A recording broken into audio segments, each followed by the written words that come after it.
जोहार नमस्कार। झारखंड समेत देश दुनिया की तमाम बड़ी खबरों में से कुछ प्रमुख खबरों पर आइए नजर डालते हैं। जोहार दर्शकों, स्वागत है आपका आज के ताज़ा समाचार बुलेटिन में। हम आपके लिए लेकर आए हैं झारखंड और देश दुनिया की 35 बड़ी खबरें। तो चलिए बिना देर किए शुरू करते हैं। सबसे पहले बात झारखंड की। झारखंड वर्तमान में भीषण ठंड और शीतलहर की चपेट में है, जिससे लोहरदगा, रांची और पलामू जैसे मध्य एवं उत्तरी जिलों में न्यूनतम तापमान 5 से 6 डिग्री सेल्सियस तक गिरने के साथ कड़ाके की सर्दी जारी रहेगी। हालांकि धनबाद, बोकारो और पूर्वी सिंहभूम सहित 10 जिलों में तापमान में 4 से 5 डिग्री की बढ़ोतरी होने से लोगों को ठंड से आंशिक राहत मिलने की संभावना है। पिछले 24 घंटों में 3.2 डिग्री सेल्सियस के साथ गुमला राज्य का सबसे ठंडा क्षेत्र रहा, जबकि अन्य इलाकों में सर्द हवाओं के कारण दिन में भी कनकनी बनी हुई है। झारखंड में पैसा नियमावली पर भी काफी विवाद जारी है। पैसा नियमावली 2025 के नियम 34 के तहत टोलों को अलग ग्राम सभा बनाने और बाजारों व मेलों पर नियंत्रण देने के प्रावधान से आदिवासी समाज में पारंपरिक ग्राम व्यवस्था के टूटने की आशंका जताई जा रही है। आलोचकों का मानना है कि ये नियम राजस्व, गांव की सामूहिक संस्कृति और सामाजिक एकता को कमजोर कर सकते हैं, इसलिए मूल अधिनियम की भावना के अनुरूप इन पर पुनर्विचार की आवश्यकता है। आदिवासी नेता सोमा मुंडा की हत्या के विरोध में आदिवासी संगठनों द्वारा बुलाए गए झारखंड बंद के कारण जमशेदपुर रांची राष्ट्रीय राजमार्ग सहित राज्य के कई हिस्सों में यातायात और सामान्य जनजीवन पूरी तरह ठप रहा। बुंडू टोल प्लाजा पर करीब 5 घंटे तक लगे लंबे जाम के कारण यात्री भोजन और पानी के लिए परेशान रहे, जिसे प्रशासन की कड़ी मशक्कत और समझाने के बाद हटाया जा सका। प्रदर्शनकारियों ने मृतक के परिवार को मुआवजा, सरकारी नौकरी और मुख्य साजिशकर्ताओं की तत्काल गिरफ्तारी की मांग करते हुए प्रशासन को ज्ञापन सौंपा है। देवघर के मधुपुर में शांति और कानून व्यवस्था कायम रखना प्रशासन के लिए बड़ी चुनौती बन गई है। देवघर के डीसी और एसपी की अध्यक्षता में मधुपुर थाना परिसर में शांति समिति की बैठक आयोजित की गई, जिसमें हालिया विवाद के बाद लालगढ़ के दोनों समुदायों से शांति बनाए रखने और अफवाहों से दूर रहने की अपील की गई। अधिकारियों ने स्पष्ट किया कि माहौल बिगाड़ने वालों और प्रतिबंधित डीजे का उपयोग करने वालों पर कड़ी कानूनी कार्रवाई की जाएगी। साथ ही युवाओं को सोशल मीडिया का सकारात्मक उपयोग करने की सलाह दी गई।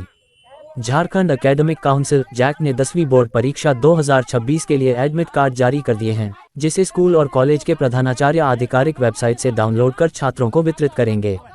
ये परीक्षा 3 फरवरी से 17 फरवरी तक प्रश्न सह उत्तर पुस्तिका प्रारूप में आयोजित की जाएगी, जिसमें बहुविकल्पीय और लिखित प्रश्नों के साथ 20% अंक आंतरिक मूल्यांकन के लिए निर्धारित हैं।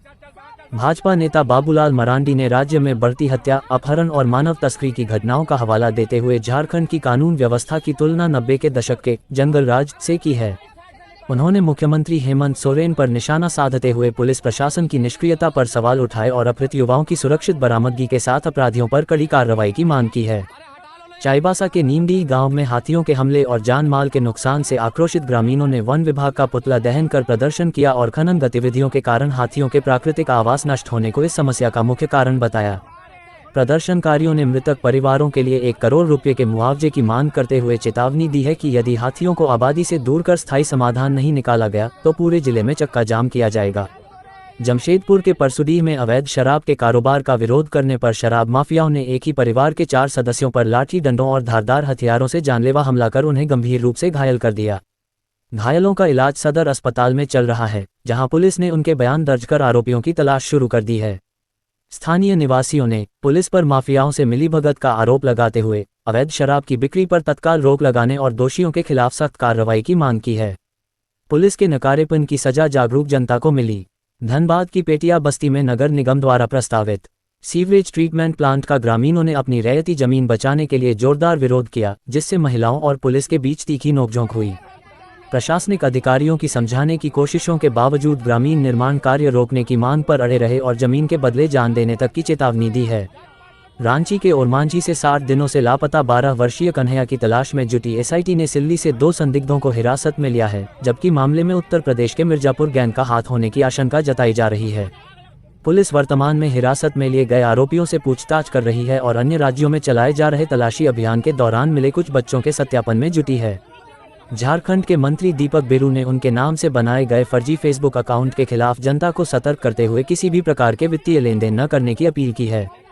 मंत्री ने इस मामले की गंभीरता को देखते हुए झारखंड पुलिस से दोषियों की पहचान कर उनके खिलाफ तत्काल कानूनी कार्रवाई करने की मांग की है।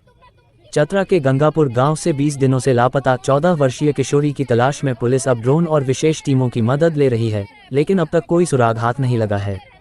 परिजनों ने पुलिस पर शुरुआती 10 दिनों तक लापरवाही बरतने का आरोप लगाते हुए गहरा आक्रोश व्यक्त किया है और बेटी की सुरक्षित वापसी के लिए प्रशासन से गुहार लगाई है। भाजपा प्रदेश अध्यक्ष आदित्य साहू ने सिलदिरी पहुंचकर 55 दिनों से लापता कन्हैया के परिजनों को ढांढस बंधाया और बच्चे की सुरक्षित बरामदगी के लिए प्रशासन को 1 सप्ताह का अल्टीमेटम देते हुए रांची बंद की चेतावनी दी। उन्होंने राज्य की बिगड़ती कानून व्यवस्था पर चिंता जताते हुए पीड़ित परिवार को राशन और 1 लाख रुपए की आर्थिक सहायता देने की घोषणा की और पुलिस प्रशासन पर बच्चा चोर गिरोह के खिलाफ निष्क्रिय रहने का आरोप लगाया। रांची के सरला बिरला विश्वविद्यालय में गूगल डेवलपर ग्रुप के सहयोग से 2 दिवसीय नेशनल हैकथॉन रांची हैक्स का शुभारंभ हुआ, जिसमें देश भर की 31 चयनित टीमों के 120 प्रतिभागी हिस्सा ले रहे हैं। राज्यसभा सांसद डॉक्टर प्रदीप कुमार वर्मा की उपस्थिति में शुरू हुए इस आयोजन का उद्देश्य युवाओं को तकनीकी नवाचार, टीमवर्क और समस्या समाधान के माध्यम से भविष्य के करियर के लिए तैयार करना है। मुख्यमंत्री हेमंत सोरेन के नेतृत्व में झारखंड अब खनिज संपदा से आगे बढ़कर प्रकृति और आदिवासी संस्कृति पर आधारित, निवेश आधारित पर्यटन मॉडल के जरिए वैश्विक स्तर पर अपनी पहचान बना रहा है। राज्य सरकार जलप्रपातों, ऐतिहासिक किलों, साहसिक खेलों और जीवंत लोक कलाओं को बढ़ावा देकर स्थानीय रोजगार सृजन और समावेशी विकास की दिशा में तेजी से कदम उठा रही है।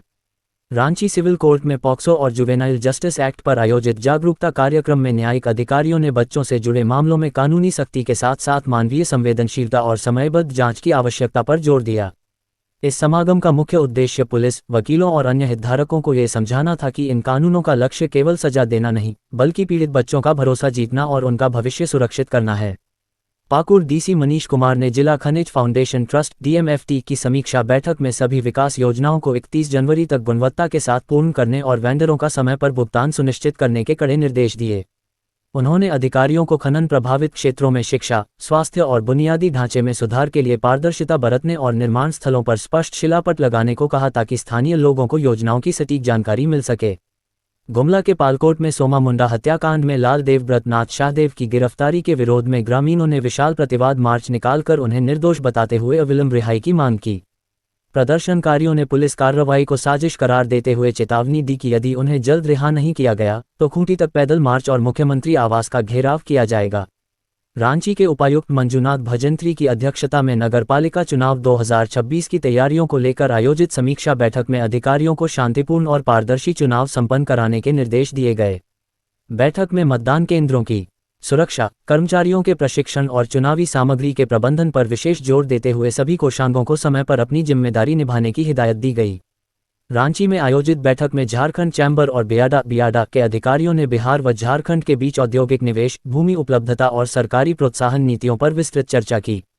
दोनों राज्यों के प्रतिनिधियों ने आपसी समन्वय के माध्यम से औद्योगिक विकास को नई गति देने और निवेशकों को हरसंभव सहयोग प्रदान करने पर अपनी सहमति व्यक्त की।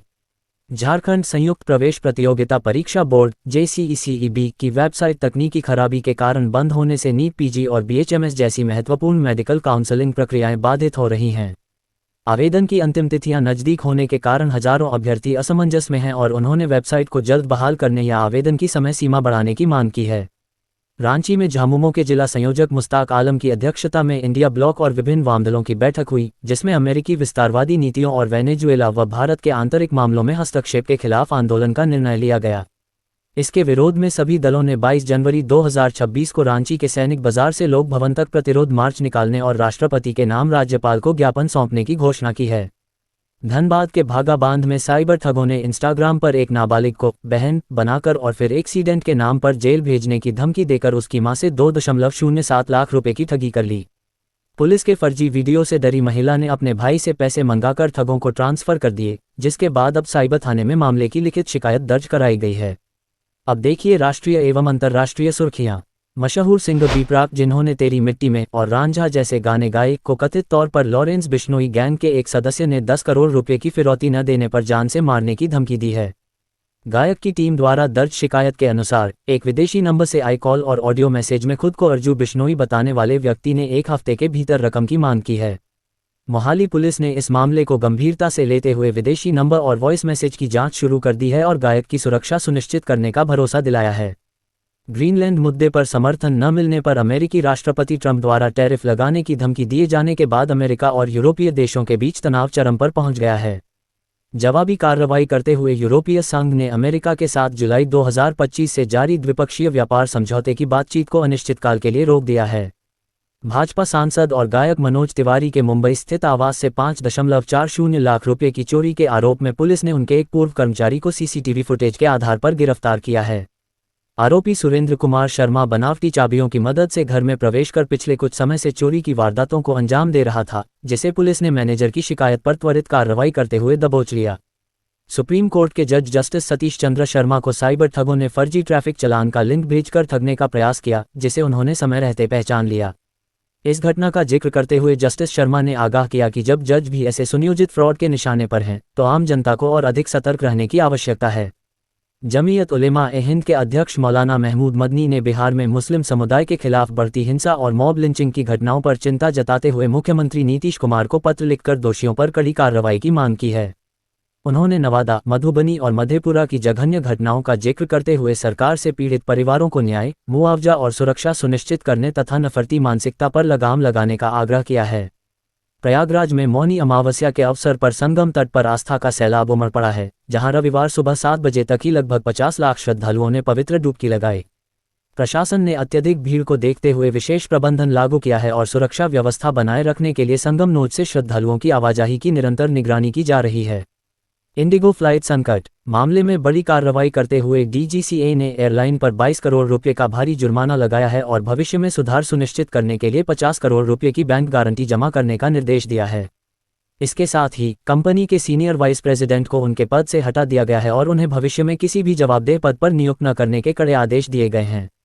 बिहार के मोतिहारी में विराट रामायण मंदिर परिसर के भीतर दुनिया के सबसे बड़े शिवलिंग 210 टन की स्थापना मुख्यमंत्री नीतीश कुमार की उपस्थिति में वैदिक मंत्रोच्चार और पुष्प वर्षा के साथ संपन्न हुई। इस ऐतिहासिक आयोजन से न केवल धार्मिक पर्यटन को बढ़ावा मिला है, बल्कि कैथवलिया क्षेत्र में स्थानीय दुकानदारों और निवासियों के लिए रोजगार के नए अवसर भी पैदा हुए हैं। प्रधानमंत्री नरेंद्र मोदी ने मालदा से देश की पहली वंदे भारत स्लीपर ट्रेन को हरी झंडी दिखाई, जो पश्चिम बंगाल के हावड़ा से असम के कामाख्या गुवाहाटी के बीच चलेगी। 180 किलोमीटर प्रति घंटे की रफ्तार क्षमता वाली यह आधुनिक ट्रेन 17 घंटे के सफर को घटाकर 14 घंटे कर देगी और इसमें यात्रियों की सुरक्षा के लिए कवच सिस्टम तथा आरामदायक यात्रा के लिए एरोडायनेमिक डिजाइन का उपयोग किया गया है। 16 कोच वाली इस ट्रेन में 1128 यात्रियों के बैठने की क्षमता है और इसमें क्षेत्र आधारित भोजन के साथ साथ 2,300 रुपये से 3,600 रुपये के बीच विभिन्न श्रेणियों का किराया निर्धारित किया गया है। कलकत्ता हाई कोर्ट की जलपाईगुड़ी सर्किट बेंच के उद्घाटन अवसर पर मुख्यमंत्री ममता बनर्जी ने सीजेआई सूर्यकांत से संविधान, लोकतंत्र और न्यायपालिका की रक्षा करने तथा केंद्रीय एजेंसियों के दुरुपयोग को रोकने की अपील की। वहीं सीजेआई सूर्यकांत ने नए भवन की आधुनिक सुविधाओं की प्रशंसा करते हुए कहा कि इससे उत्तर बंगाल के लोगों को न्याय मिलना आसान होगा और कानूनी ढांचा मजबूत बनेगा। प्रधानमंत्री नरेंद्र मोदी ने असम के गुवाहाटी में बागुरुम्बा सांस्कृतिक कार्यक्रम में शामिल होकर कांग्रेस पर घुसपैठियों को संरक्षण देने और असम की उपेक्षा करने का आरोप लगाया, जबकि हिमंता सरकार द्वारा अतिक्रमण मुक्त कराई गई जमीनों की सराहना की। इससे पूर्व उन्होंने मालदा में देश की पहली वंदे भारत स्लीपर ट्रेन को हरी झंडी दिखाई और पश्चिम बंगाल तथा असम दोनों राज्यों में घुसपैठ की समस्या को विकास के लिए एक बड़ी चुनौती बताते हुए इसे रोकने पर जोर दिया। कांग्रेस पार्टी के वरिष्ठ नेता ने कहा, देश में 12 सालों से बीजेपी का राज है और गलती कांग्रेस की, कहते हैं पीएम। कारण है सिर्फ कांग्रेस विरोध ही इनका एजेंडा बचा है, ना विकास, ना रोजगार, ना देश की सुरक्षा। एनएचएआई ने डिप्टी मैनेजर टेक्निकल के 40 पदों पर भर्ती के लिए नोटिफिकेशन जारी किया है, जिसके लिए सिविल इंजीनियरिंग में डिग्री धारक युवा आवेदन कर सकते हैं। इस भर्ती की सबसे बड़ी विशेषता यह है कि चयन प्रक्रिया बिना किसी परीक्षा या इंटरव्यू के पूरी तरह गेट 2025 के स्कोर पर आधारित होगी। चयनित उम्मीदवारों को 56,100 रुपये से 1,77,500 रुपये के वेतनमान लेवल 10 के साथ केंद्र सरकार की स्थायी नौकरी और अन्य भत्ते प्रदान किए जाएंगे। ये थी आज की 35 बड़ी खबरें। अगर आप ऐसे ही अपडेट्स पाना चाहते हैं तो हमारे YouTube चैनल को सब्सक्राइब करें, Facebook पेज को लाइक करें और इस वीडियो को लाइक एवं शेयर जरूर करें। फिर मिलेंगे अगले बुलेटिन में, तब तक के लिए जोहार और नमस्ते।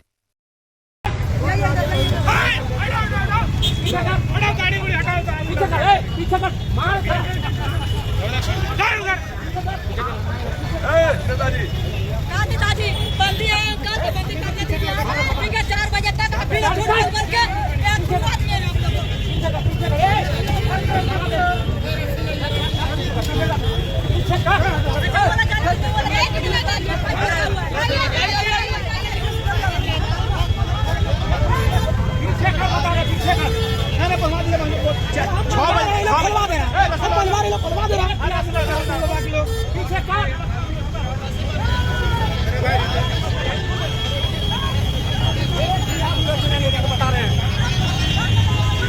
तो कैसी लगी आपको हमारी ये खबर, ये हमें कमेंट बॉक्स में लिखकर ज़रूर से बताएं। और ऐसे ही नवीनतम ताज़ा अपडेट्स, खास खबरों से रूबरू बने रहने के लिए बने रहें हमारे संग। कैमरा के पीछे से मेरा सहयोग कर रहे अजय महतो, आनंद चौहान, साथ मैं यजत पिंटू रांची।